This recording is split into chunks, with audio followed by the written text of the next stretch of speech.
Did you hear that? I heard. You heard a little bit from me and Steve at lunch. You're usually here.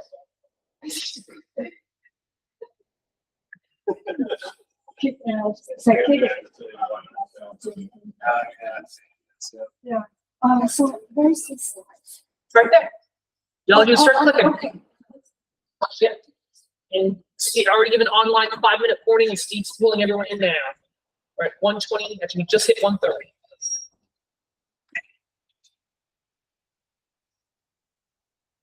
Oh, not this one. No.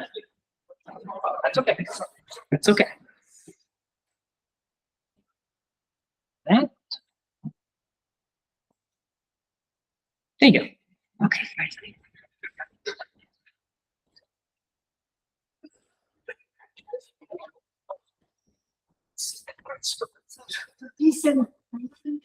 I can do that. Yeah, just Mark had to go home. Oh, okay. Do you want me to speak up there? Do you want me to speak down here? Where do you want everyone to go? Yeah, that's a good idea. Maybe I can push the slide. Yeah, you run up there and we'll speak up down here. Awesome.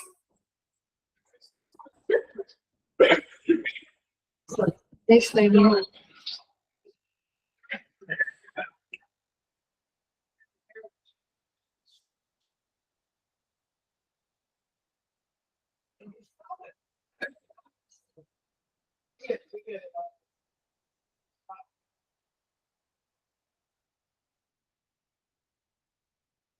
Should we start? Go for it. Okay. Hi, everyone. Yeah, it's about the time we plan to conclude at 3 o'clock, conclude the workshop. So next 1 hour, we are going to invite all the co-chairs for the sessions to give a short summary of the major funding, major results and recommendations, so we can use that for a report. So the first session, each session chairs has about 2 slides to present. The first one is on the requirements needs for S2S applications. Jieshun is going to present. Afternoon, everyone. Mark apologizes. He had to leave us early to head home for personal matters, so I'll be presenting our thoughts.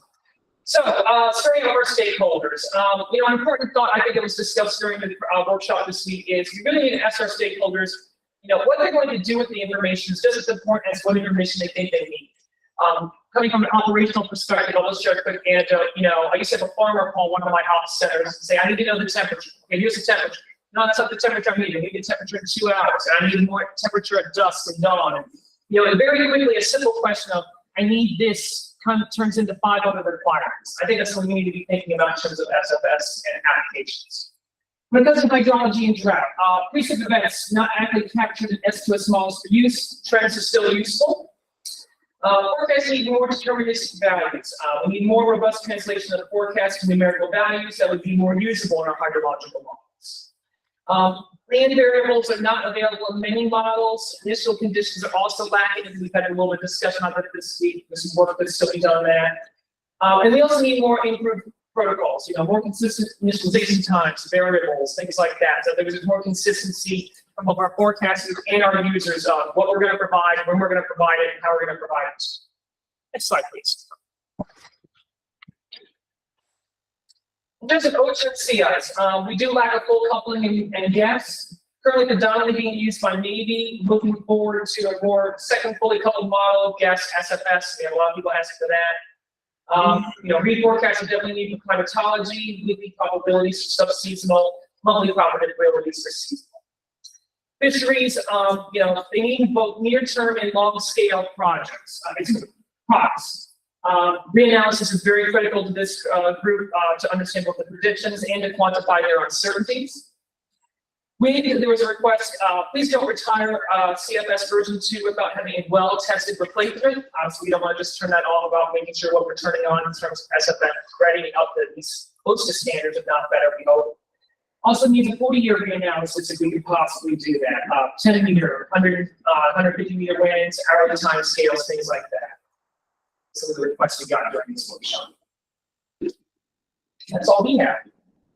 Any quick questions for Jason? Any other additions that could be added to the summary? No? Okay. Let's go to the next one. This is forecaster's priority. Cory?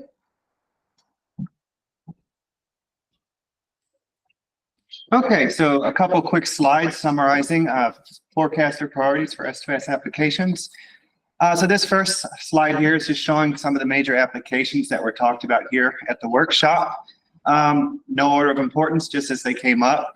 U.S. West Coast atmospheric river activity. John Gottschalk gave a large overview of CPC's products, so temperature, precipitation, drought, hazardous extremes, tropical hazards outlooks.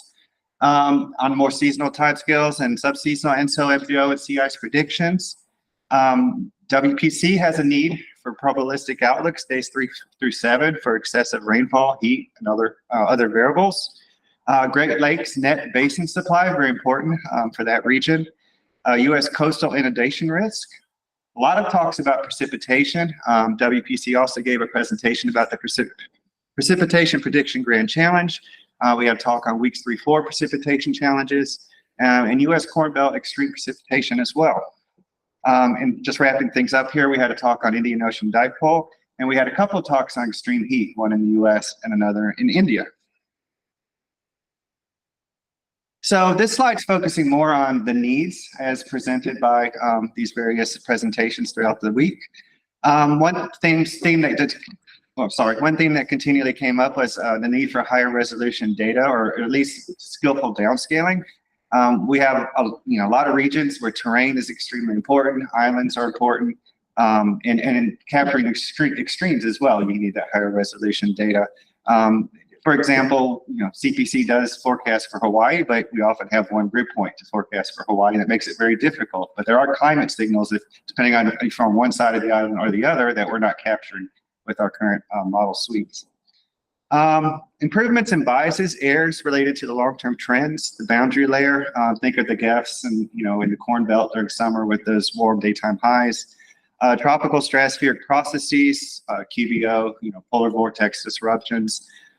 Climate modes such as ENSO, we noticed and have noticed for a while now the high false alarm rate. MGO, we've seen massive improvement in that over the last decade, but there still are some issues such as slow propagation at times. And of course, getting these teleconnections into the mid-latitudes is also an area of improvement that we're seeking. And then beyond this, improvements in initializations, better temporal consistency in initial conditions, assimilation of satellite altimetry came up.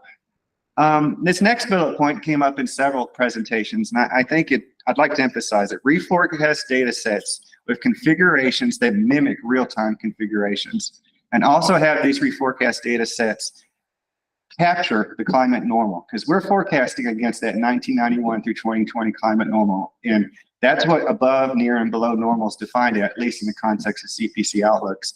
And if we have a reforecast data set that's only a subset of that climate normal, it's extremely difficult to calibrate towards those thresholds. So it's very important for us to have those reforecasts, subsume that climate normal, and even be longer, preferred, 40, 50 years if we could get them.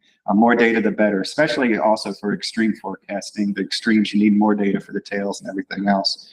Our users like snow information, wind information, anything related to precipitation, all those variables that are applicable towards forecasting these particular things better would be useful. Probabilistic output directly from the models themselves. CPC in particular spends a tremendous amount of time bias correcting, calibrating, combining all the ensembles into a probabilistic outlook. Some of this stuff can be done, I think, as direct output from the model itself. We could just grab a probabilistic forecast from the GEFs, for example. It would save us a lot of time. It would free us up our time up for messaging, focusing on the particularities of a particular forecast, such as regime changes, timing, duration, magnitude, getting those messages out, instead of having all this time spent on bias correcting, calibrating, and producing these forecasts. We'll still do it, of course, but it is very time consuming. And improvements in these probabilistic outlooks would also include improvements in ensemble spread, reliability, capturing those extremes better. And things we can't do, in a dynamical model sense, application of machine learning and AI techniques to compensate for these model deficiencies, or produce skillful consolidations. We have models from various centers across the world, and coming up with a nice technique to consolidate them would be a good application of machine learning. And finally, I just emphasize again, precipitation. Accurate and reliable precipitation output is highly sought. It's a difficult variable, and it's something that's come up many, many times that we need to somehow improve that precipitation output coming from the models. So that was our summary. Thank you. Thank you, Cory. Any question, any additions to this? Okay. All right, let's go to the next session, which is the systematic errors. I think Jason, they need to present virtually. Oh. Yeah.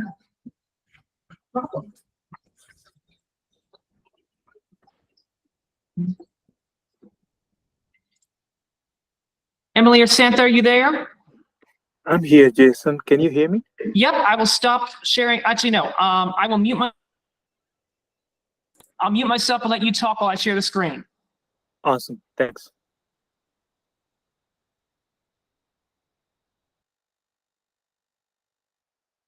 Okay, we had 6 speakers or 6 presentations, and on behalf of my other co-chair, Emily, we would like to thank all of them. And in no particular order, there are a few recommendations from all of those presentations.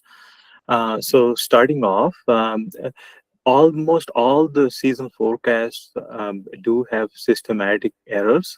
Trends could be linked from those to model errors. And one of the recommendations was that if we had longer hindcasts, that would help us to tie those relationships better. Following up, the next recommendation was that if one could relate the CMIPS trial runs and the errors that they have in them to seasonal predictions and the errors in those forecasts, then they could be used to diagnose the sources of errors and predictability and whatnot. The third bullet, or the third item here on the slide, in the GFDL sphere, they could derive observational flux adjustments, and they showed that improved ENSO forecast, teleconnections, and help to identify sources of model biases. And finally, the last item on this slide, there was a presentation by Nat Johnson showing that the sources of predictability of extreme heat could include soil moisture and snow cover. Jason, could you please advance me to the next slide? Thanks, Jan. So this is the second and the last one from this session. And the first item here says that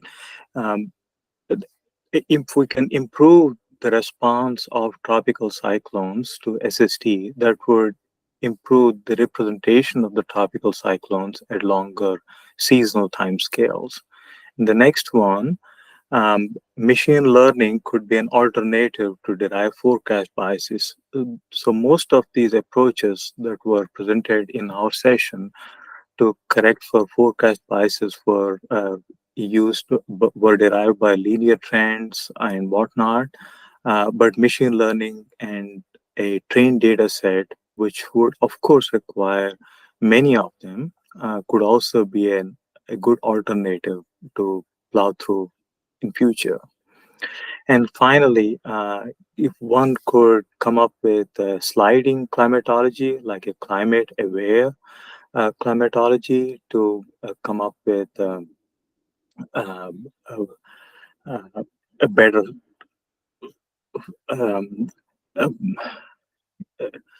if one could come up with a climatology like that, then that could help us show what would be the differences in skill as opposed to a fixed climatology that is over 30 years long. And that was shown to improve the skill as well. This is all we had from our session. I would next take any questions if I missed any, or advance to the next session. Thanks. Thank you, Santha.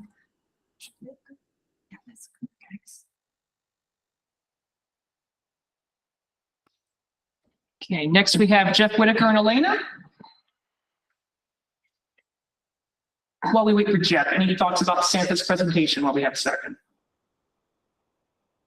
Okay.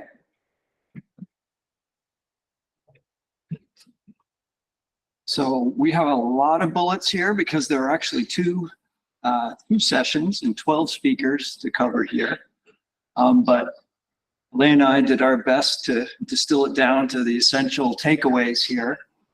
I think the overarching theme of both sessions was that, you know, beyond weeks 3 and 4, it's really the initialization of the slow components of the system, land and the ocean in particular, that are going to improve our skill.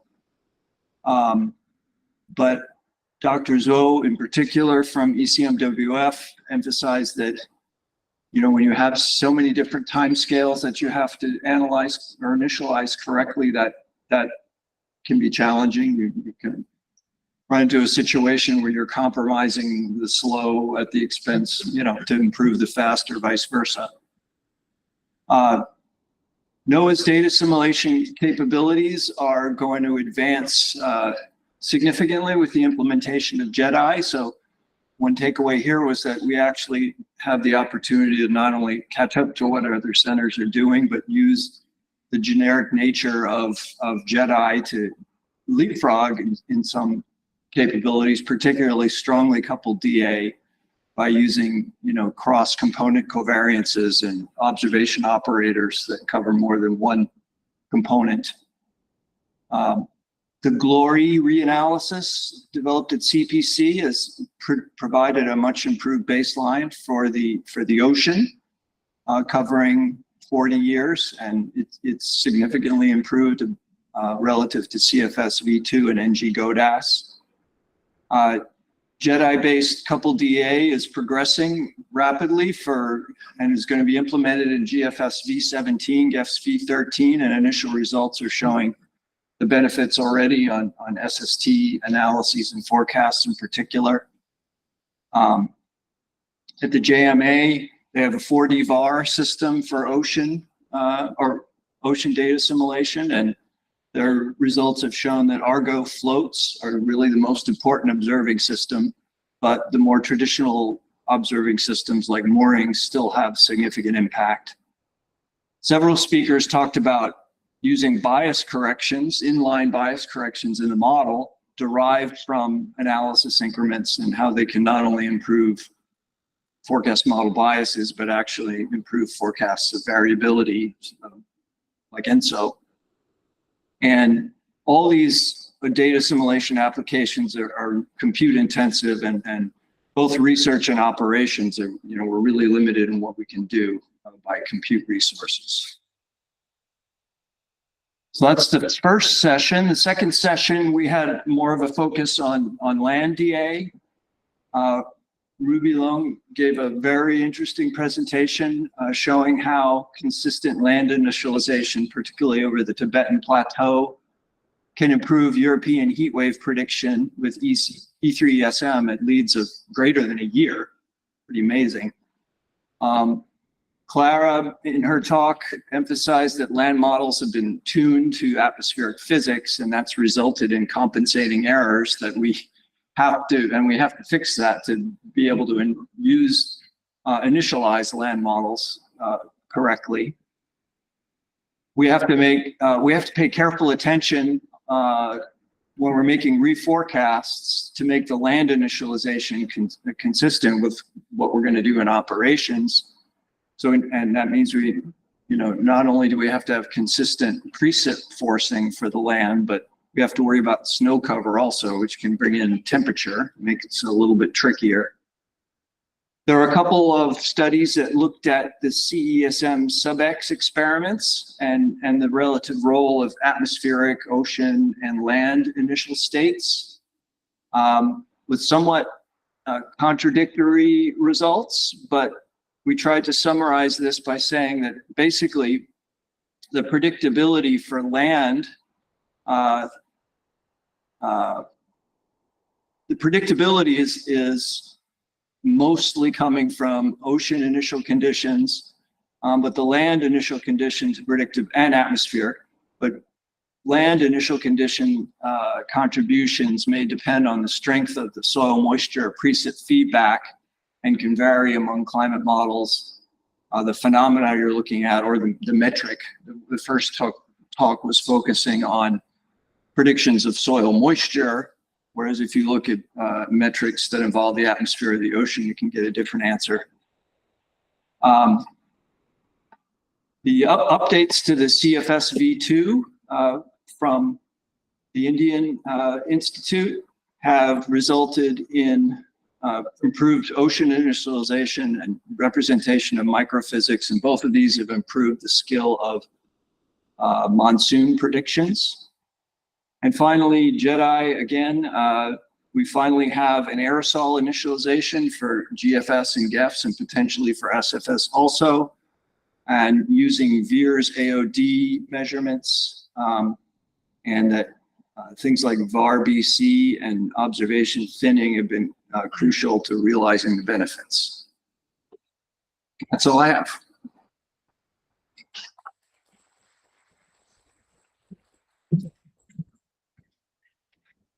Yeah, I forgot to let's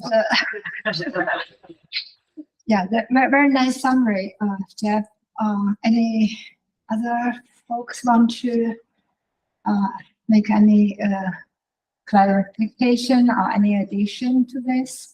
I know the data simulation session is very engaged, a lot of audience included in a lot of discussions. Okay, let's move on. The next session is the process level diagnostics. Nate Johnson is going to present this.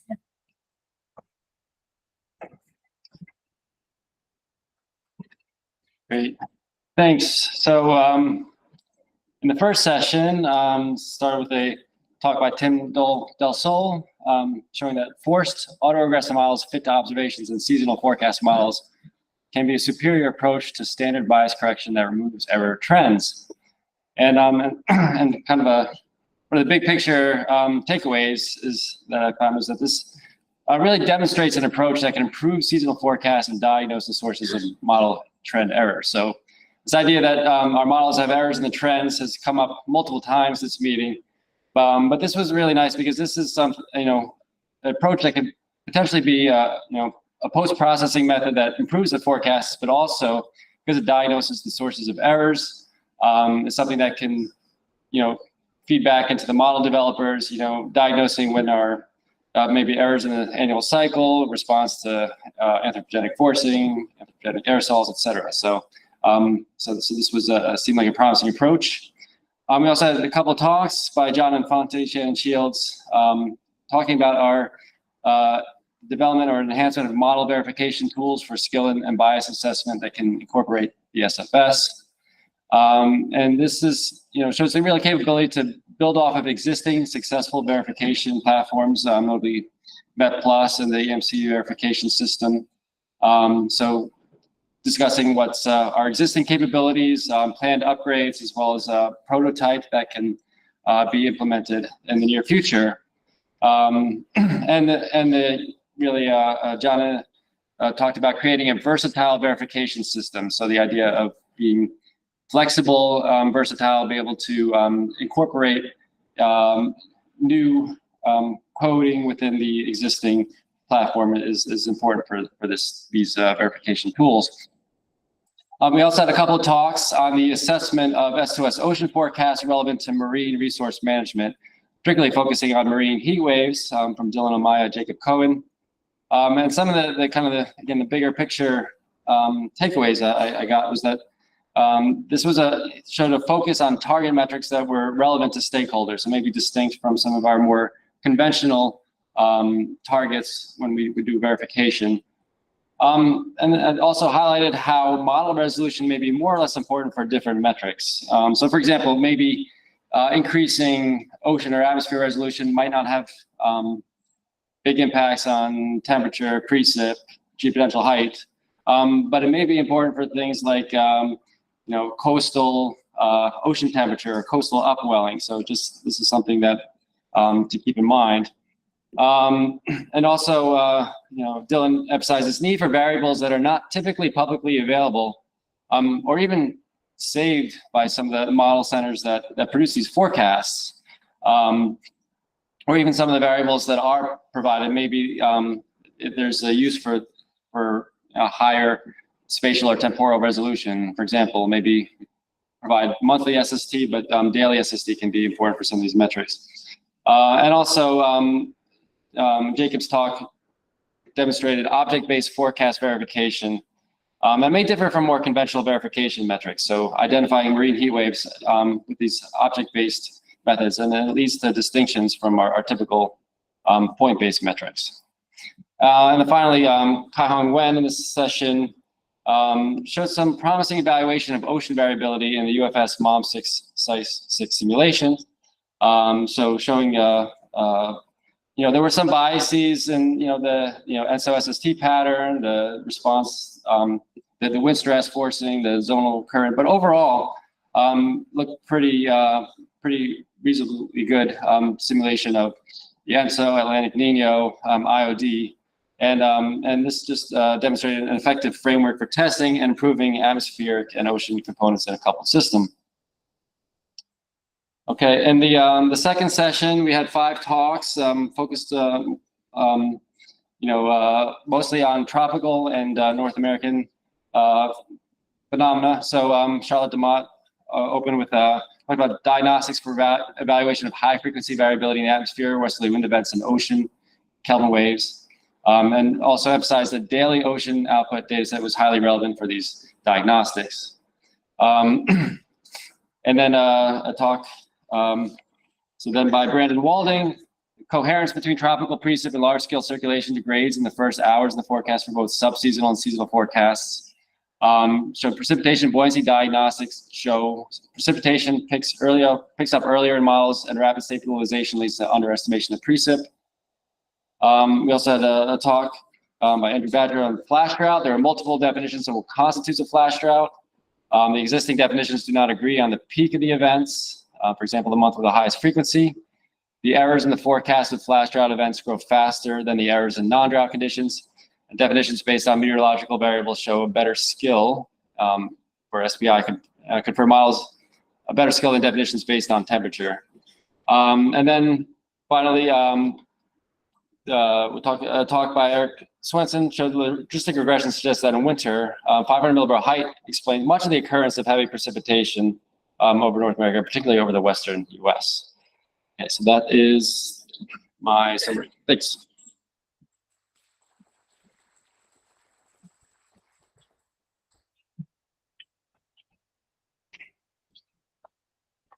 Thank you, Nat. That's a very nice summary. Anybody want to have any addition? No? Okay. Let's move on. The next session is the gas. So Neil is going to present this. Okay.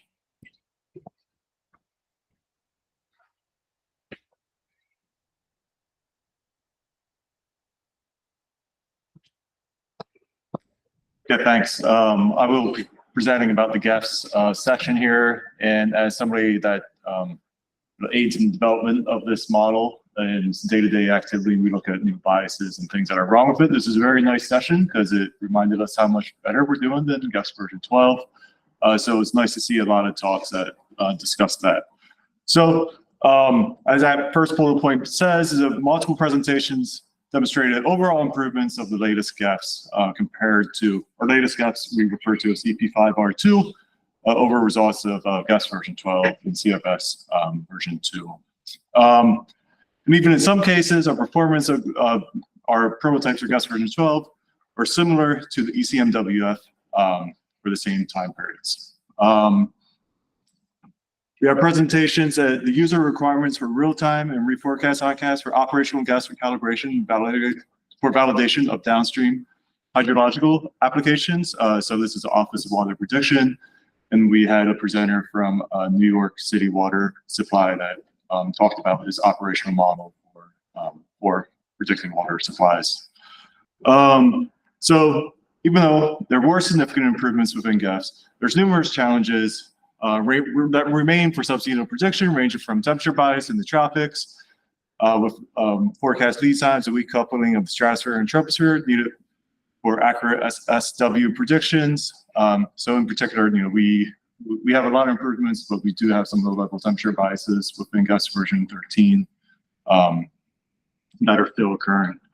And there are multiple presenters, particularly from the CPC, that mentioned they would like to see more model runs for these evaluations. We're running 2 years for these prototype testings, with 10 ensemble members, and it's really not too many reforecasts. So, more reforecasts would be better for these evaluations.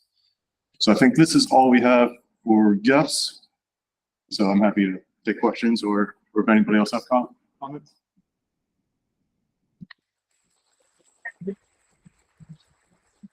Any questions for Neil? Okay, yeah, that's good. The next one, advancement in UFS components. It's Avichal. Neil, sorry. Yeah, I'll be up here for a while. So next we'll talk about the UFS components. This is Avichal and I. We're co-leads to this one, or co-chairs for this one. We had presentations of each component of the UFS infrastructure. So, the UFS infrastructure supports the global modeling components of GFS, GEFS, and SFS. And within that infrastructure, we say we have our 6-way coupling system.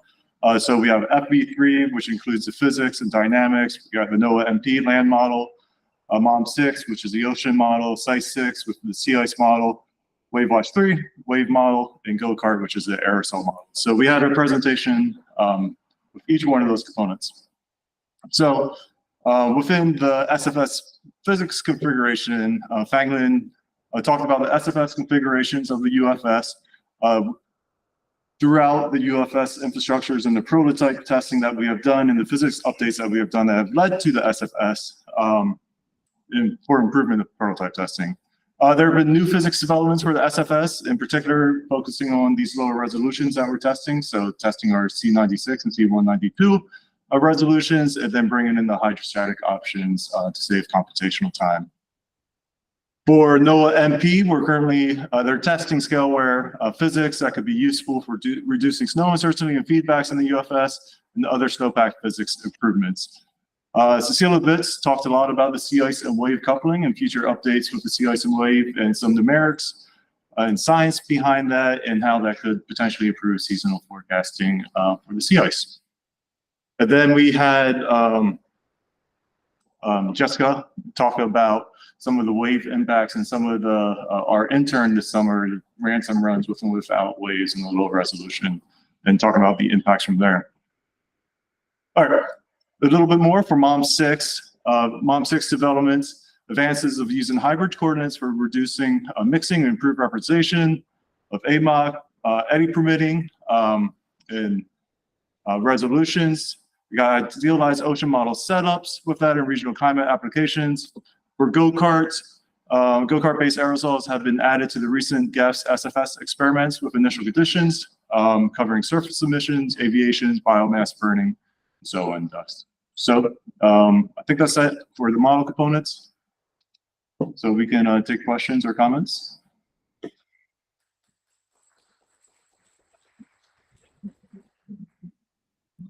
All right. Next, Fanglin is going to give a brief summary on SFS development. Well, Neil put all this together. I'm going to speak to it. First, I'd actually like also give a shout to the poster presentations for this session. I have 5 posters on the topics, including the UPP development, SFS verification, and the utilization of ice and SST. This is Xiang's poster, Xiang from GSL. We have also a poster on testing the pH configuration with or without aerosol and with or without wave water impact. I think that's all our interesting important contribution to this conference. Regarding to the oral presentations, so we laid out the plan for the SFS development, and also the teams and structure, and also how to proceed from the low resolution to high resolution test the prototypes. And after that, I gave a presentation on the hydrostatic and non-hydrostatic importance. So how we come to the configuration for SFS should be using the hydrostatic option. What's the advantages? We took a presentation on the land surface model development. Those are not really just for the SFS. It has been included in the GFS version 17 and also GFS version 13. Lisa gave a very interesting talk on this sensitivity of the MGO forecast for different indoor conditions, also the implication for using replay indoor condition for the SFS. I think we need to pay more attention to this replay approach and the different indoor condition with different characteristics of real-time forecast and the forecast. We give a virtual presentation on the application of a single column model for physics development across all scales. And I take this opportunity also to emphasize this meeting can easily be called the MRW S2S conference, because many of the development, including physics, dynamics, infrastructure, they are not the only target for SFS. We started early. The plan is to update both GFS and GIFs at the same time. So for physics development, we have always paid attention, test the physics dynamics for different resolutions, but not enough for the close resolution, 50 meter and 100 meter. We have tested from 3 kilometer up to about 25 kilometer. A lot of test evaluation has been done in all those ranges. So we should also thank those people who have been working on the GFS and the GIFs development, and naturally come down to this SFS application. It's an application with UFS. It's not really a SFS structure, a new structure development. With that, I stop there.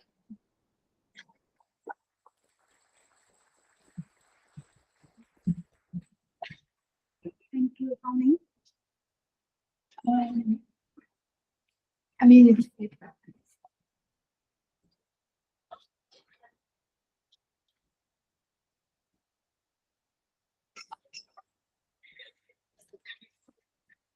So I didn't adhere to the 2-slide rule for this one, so bear with me. I got a couple more slides into here, but I thought this was a very great session with a lot of feedback and a lot of discussion on our SFS development plan and just different ideas how to move forward with our plan. So we'll first start with the positive critique. Updates with the SFS will add value from CFS. I mean, CFS is fairly old. Models have updated. Science has advanced since those. This use of the unified forecast system, there's some positive critique with that because it's supporting GFS, GAFS, SFF, and we can use this infrastructure to aid in development of all of these systems and have more of a seamless way to develop these models. There's some positive critique with the use of JEDI for the reanalysis. This is a big undertaking, not quite ready, but I mean, with this use of JEDI for DA, it's going to be beneficial. So I have this neutral critique, just some comments I thought should be placed down there, but maybe not positive or negative. Ambitious plan, I guess you can take that both positive and negative, so I put that as neutral. Maybe a little bit too ambitious of what was being put forward in the FFS plan, but at the same time, it's nice to think in an ambitious manner of what you really want to get done.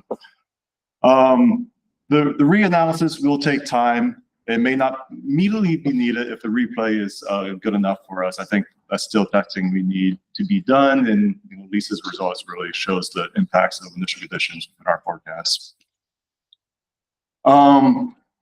Within the plan, we need a comparison to the other seasonal systems. We missed comparing what other centers are doing and how our system will relate to that.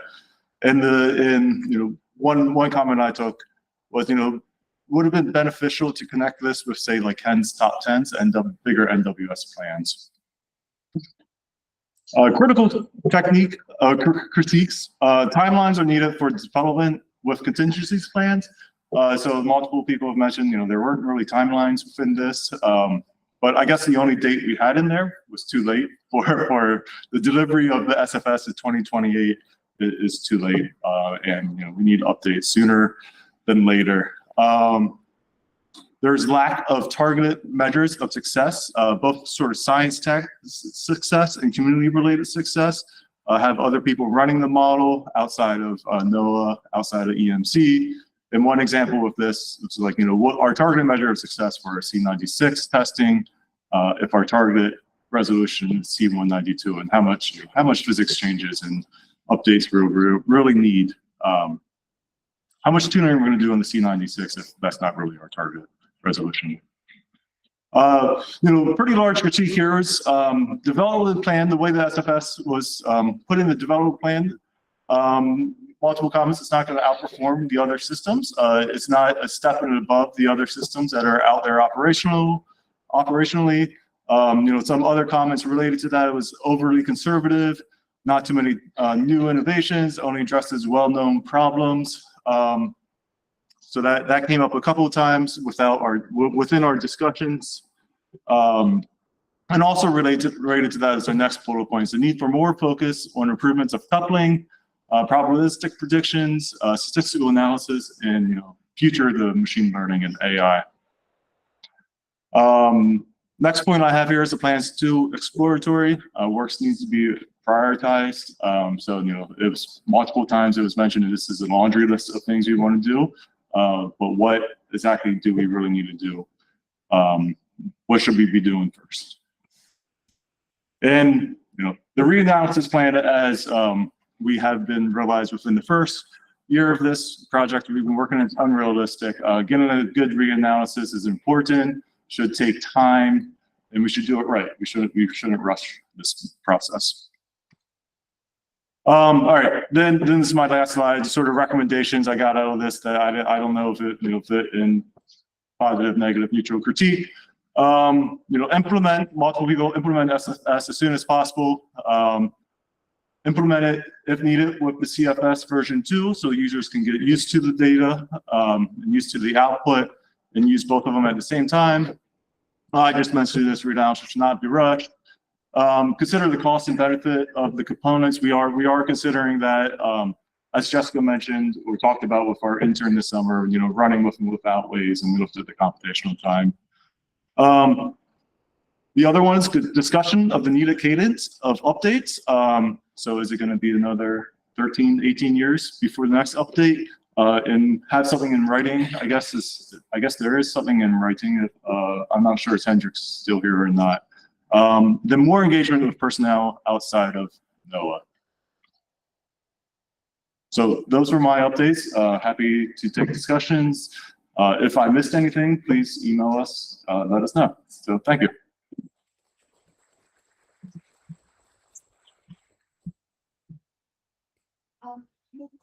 Neil, anybody has additional feedback, critics? I think Neil did a great job summarizing everything. Anything we will surely discuss this. The last one with folks outside NOAA. We may continue discussion, seek further details how to move forward. Okay. What's the time? All right, we have time. 10 minutes ahead. So for the next steps for after the workshops, I heard a lot of folks are telling me the energy in this workshop is great. Everybody really enjoyed it, has a lot of communication, established connections with colleagues around. We want to really benefit from the workshop to generate a report that have a nice summary and synthesize all we have been talking here. So I'm just represent the OSTI, the rough idea. We are going to listen to the recording, try to look at the slides to capture the summary of the status, the each area, so either the status or understanding. Hopefully we can do that. If we need help, we will reach out to experts in this meeting. Also, we like to provide the summaries of all the recommendations, the best practice, like what should be done in certain area, that would be useful for us. The third area, we like to really synthesize all the requirements needs. We got a lot of good talks from stakeholders.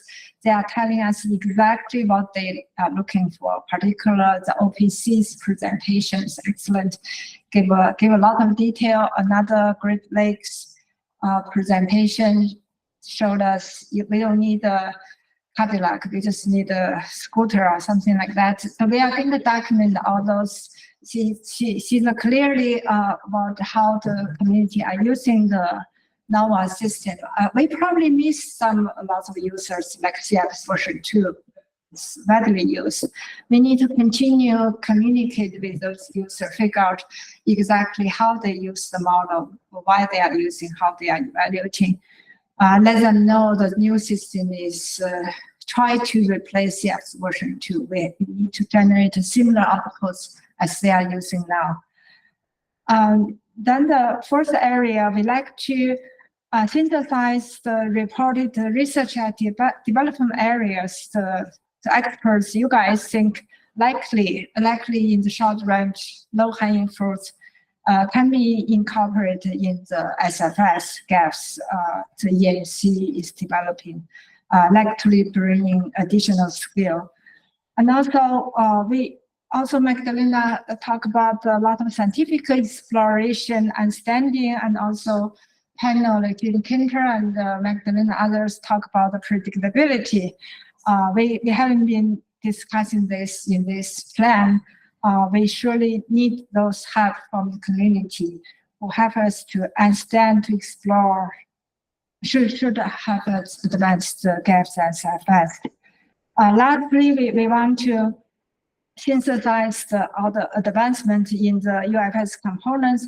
Hopefully they can be integrated in the system soon. So what we are going to do next, this is just the initial ideas. We want to do this workshop annually, probably with a similar format like this one, also the same facility, which is free. So we want to send out the survey to you guys on your feedback to the format of the workshop to seek any area you think we should improve next year. Like if you think we should have more time in discussions, like we don't have much time for questions, a lot of time during the presentation.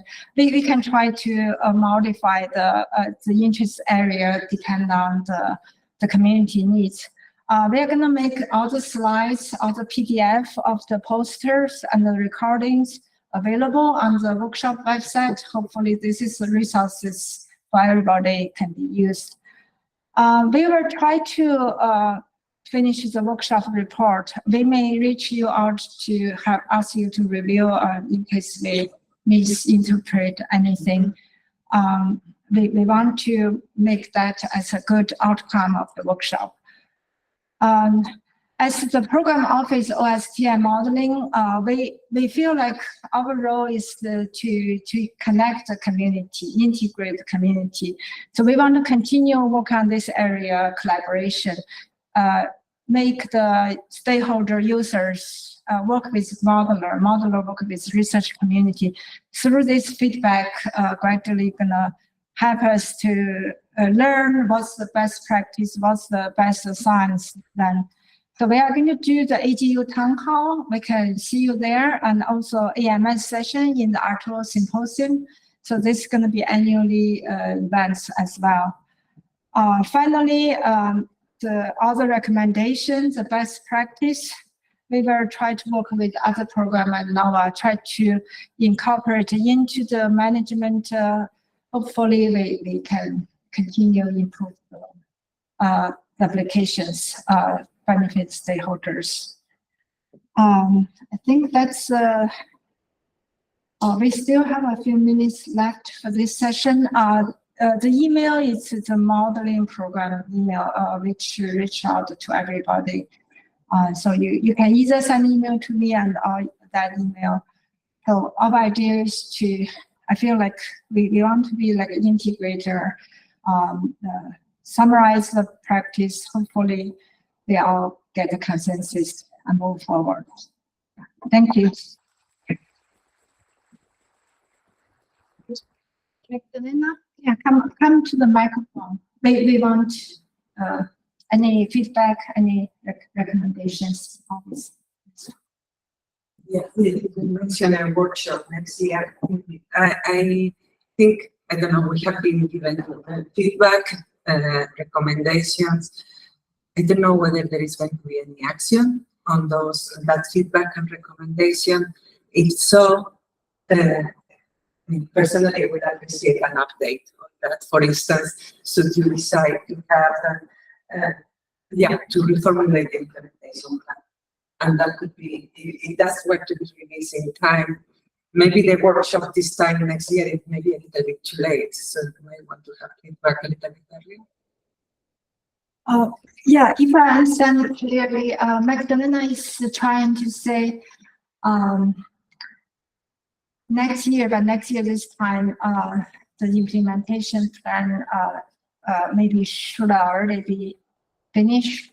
Then the community maybe can review that, provide further recommendations. That's definitely, I'm going to talk to the SFS teams to do a plan. What do you think, Neil, next 6 months? So we can have something next year. Of course, you're going to report the progress, and you can seek for the recommendation. From the perspective of the program office, we want to, you know, you guys are experts. We just want to, set the goals, then how you want to resources where the gaps are, the community are there, they can help you. If that's what Magdalena is suggesting. Yeah, thank you. I got a quick question from Slack. Neil, this is directed toward you and Avichal. Ben Cash asks, how far out has GFS V13 been run? Has anyone taken that version of the model and run it out to seasonal length to see how it behaves? Why you can comment on that.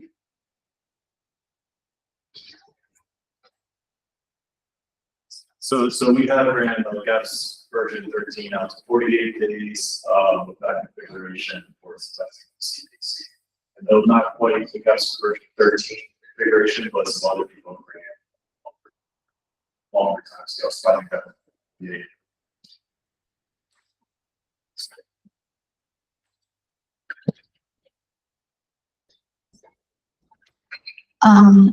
Any other comments on the general directions they are going?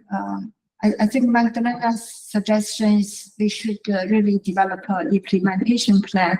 I have to say that the reason we wrote the development plan without a timeline, that's because when we first start this, we really kind of, we don't have a lot of S2S background. The team want to say, hey, we want to write everything's needed. And now it's time to really think what's the timeline, what's practical, what's the other centers are doing. We need to see, use their experience to build our roadmap.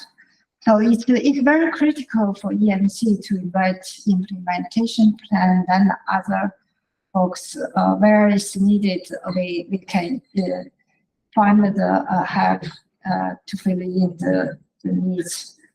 I don't know, Phil is not here. I think the idea is the team, the first year is kind of an adjustment because gaps not quite finalized. The team did the first version SFS. They are going to, this is the first time they run 1 degree, they found the issue with physics.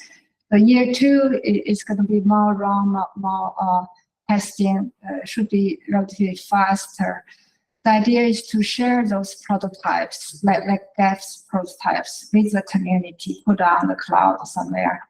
Then we can get the community, the beta testers, the volunteer testers evaluation to help us to understand the system, understand why, to understand the errors and move forward. Yeah, Phil, Avichal, Fanglin, do you guys want to comment anything, how you want the community? There's a lot of folks on the call and in the room. If anything, you guys, yeah.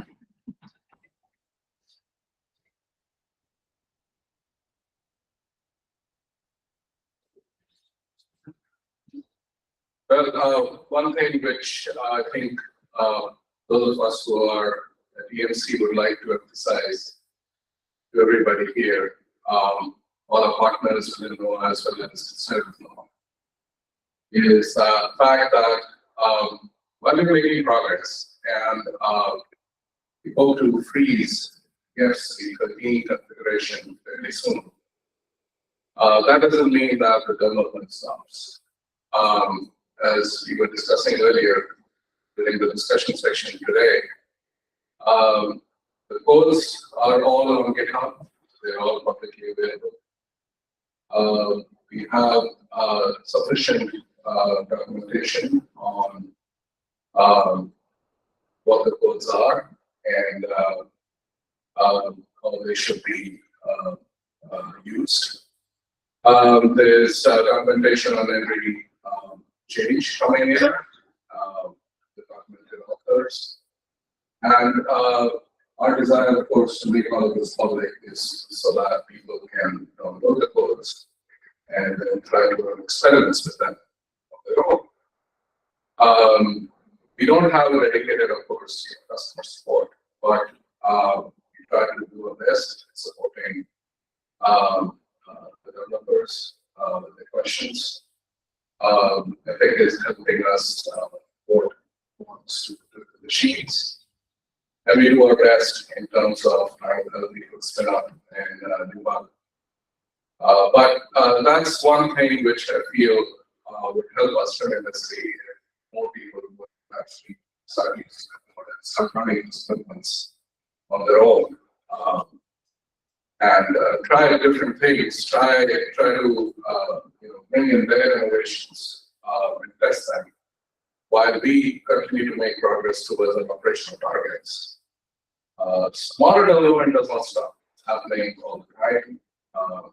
And irrespective of what we decide to do at EMC, the community can certainly help us in taking the weather model, all its components, our coping strategy, our initialization strategy, all of these issues which we have discussed, as well as metrics and evaluations, new ways to diagnose the results.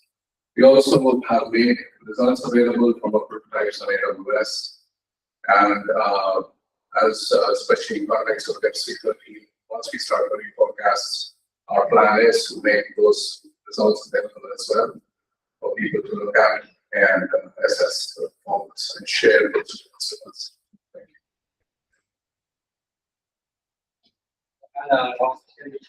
Say that at the World Conference, there's a lot of views for information and recommendations for us to do.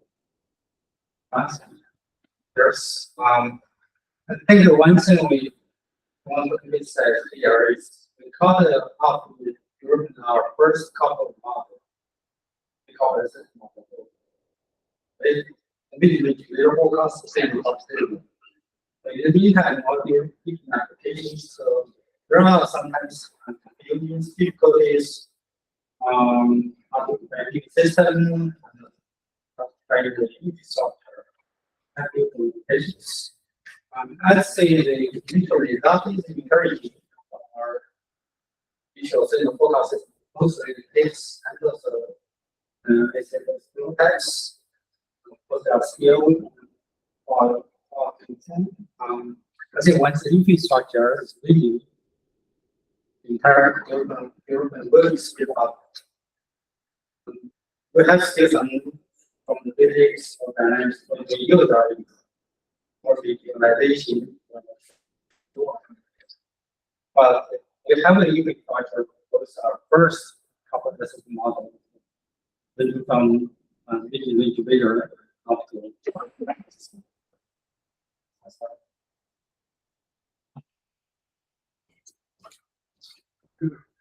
All right, thank you, Avichal and Fanglin. This is great. So we need to move on. We have 30 minutes. The last session, we have one is on the poster competition award. Another is on the WPO NOFO. Then the last two talks is we invited two directors. One is from NWS, another from OER. They are going to give you the perspective, the vision by leaderships, how NOAA is going to advance the S2S. All right, first, Christina is going to present the poster awards. Right before Christina presents, I just want to give a quick shout out to Jennifer Bolton at NCAR DTC. Jennifer's been helping us record the sessions, managing a lot of the logistics for this workshop. Just give her a hand while she's helping us in Colorado. Also, thanks to everyone here in the building, RMLS and Clifton, especially for assisting with work here in the in the auditorium and the conference center as well, and to the entire committee.